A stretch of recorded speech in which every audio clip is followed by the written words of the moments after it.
Welcome to Holistic Productivity with Miranda Merton, the podcast for Gen X women that blends nostalgic 90s vibes with modern strategies to help you create solid routines, align your goals, and simplify your life. Get ready to make productivity personal, practical, and oh so powerful. Welcome back to Holistic Productivity. Today we're diving into one of the most crucial aspects of productivity, energy management. Hold up. Crucial? Yes, crucial. I know you have probably not ever thought of energy management as a big part of productivity. Normally, time management is the buzzword that you normally hear, right? Well, let's rethink that. Ever notice how you feel like superhero some mornings, ready to go, and then by 3 p.m., you're barely keeping your eyes open? And then maybe by early evening, you feel like you can go to the gym for a workout, or all of a sudden you get a burst of energy to record some podcast episodes? That is your energy cycle. So today we are talking about how to harness those daily peak energy periods and even how our monthly cycles can play a part in productivity. Most of us have a few key periods where our brains are firing on all cylinders. For me, it's late morning from about 9 to 11:30 a.m., and then I hit another peak from about 5:30 to 9 p.m. And then what about my lull period? I do have a lull period. It hits me like a ton of bricks right after lunch from about 1 to 3 p.m. And then my lull period is even worse if I have something with sugar or carbs during lunch. My body does not react well, and then I completely crash. So you might be different, and that's why you have to understand your particular cues when it comes to your energy. And the first step is to start tracking your energy levels throughout the day. You can grab a notebook or use an app and jot down how you feel every couple of hours. You can do this for a week or two, and then you'll start to see a pattern. Once you know when your energy peaks, you can schedule your most demanding tasks for those times. And I've got 2 tools for you to do this with.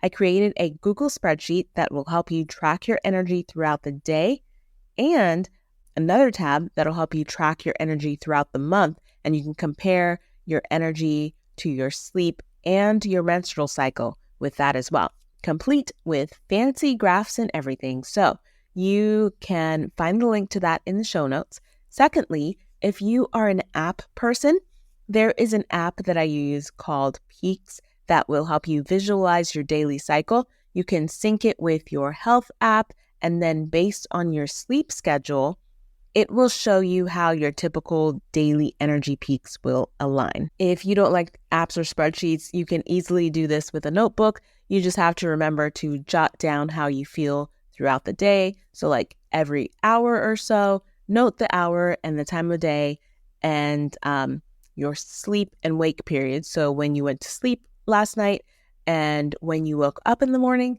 and then throughout the day, notice whether your energy is high or low. So once you've got all of that jotted down, you can create a simple line graph to help you visualize the ups and downs of how your energy ebbed and flowed throughout the day. Now, let's talk about your mornings. In the last episode, you'll remember that I mentioned that even at a young age, I created a routine to wake up by 6 a.m. so I could watch Gem and the Holograms on TV. That counted as a routine, right? Routines help set the tone for the day, and I guarantee that if I did not get to see my favorite Saturday morning cartoons, it probably put me in a bad mood. So along those same lines, we want to create some structure around our energy cycles, whether it's a quick workout, a mindfulness session, or even just sipping your coffee while you listen to some podcasts, maybe this one.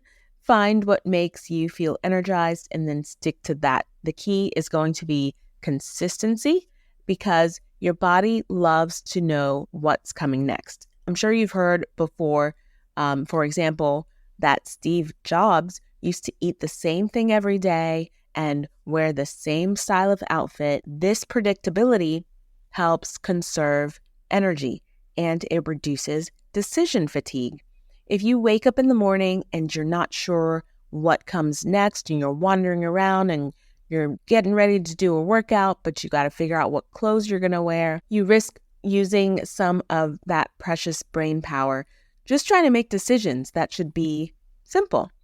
And I think we hit resistance to this sometimes because it seems boring to do the same thing day in and day out. Your mind is probably thinking, well, I don't want to get up and do the same routine. I'm not a morning routine person or a nighttime routine person. But think of it this way. Our mornings and our evenings should be pretty much the same. Our bodies need to rise and go to bed with some sort of structure because it helps to calm your mind, and your body likes doing the same thing. It likes consistency and it likes knowing what's coming next. So leave the spontaneity to other parts of your day, or when you go on vacation, you can mix it up. But as a day-to-day rule, you want to kind of have the same morning and evening routines, whether that is what times you work out, or when you meditate, or when you eat, or even think about your screen time when you power up or power down your phones and computers. So here's where I will throw a wrench in this plan though. As women, we know that our energy doesn't just fluctuate daily. Men fluctuate on a rhythmic day-to-day rhythm, but women fluctuate on a monthly rhythm as well. So we basically every 28 days, we have a menstrual cycle, and this goes for you even if you're not menstruating. I believe you still have some sort of a monthly rhythm, and our hormones are fluctuating throughout the month, but we also function on this daily rhythm. So you have to kind of mend them together and understand what's going on within your body and on a daily basis. So understanding this cycle can also be a game changer for your productivity. During the first half of your cycle, when your estrogen levels are rising, you're likely to feel more energetic and focused, which is perfect for tackling big projects. But in the second half, especially leading up to your period, you might feel a little more tired and introspective. This is your body telling you it's time to slow down, and it's getting you ready for what's to come. So you want to plan your tasks accordingly. Save your brainstorming and creative work for the first half of your cycle, and then focus on more routine tasks or the self-care during the second half.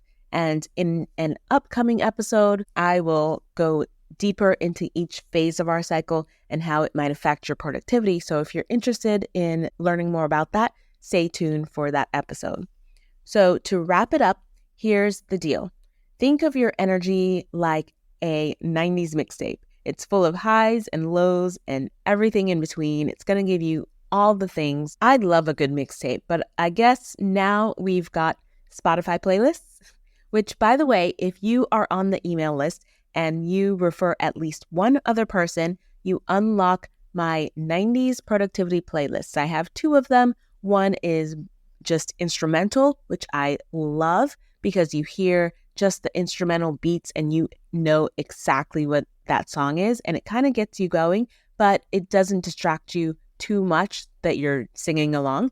And then I also do have another playlist with 90s jams that, you know, if you want to use it for productivity, if you are okay using or listening to words while you're working, that one works. Or you can use it for doing chores around the house, things like that. So if you want those playlists, get on the email list and refer at least one other person. You can sign up using the link in the show notes. And I'll leave you with this. Start by tracking your energy, optimize your morning routine, and then sync your tasks with your energy and menstrual cycle. Again, I've got a couple tools for you to track those, or you can just use good old pen and paper, but get it done. I'll give you 1 week to track your energy. Until next time, keep it simple, keep it fun, and keep it productive. Next time on Holistic Productivity, your ability to make good decisions gets worse. And the more choices you have to make, the more it wears on your brain, and it can actually cause your brain to look for shortcuts. You already know the decision going into it, so you don't have to make that decision. Choices like this, we already know what we want to do, and we choose them on autopilot.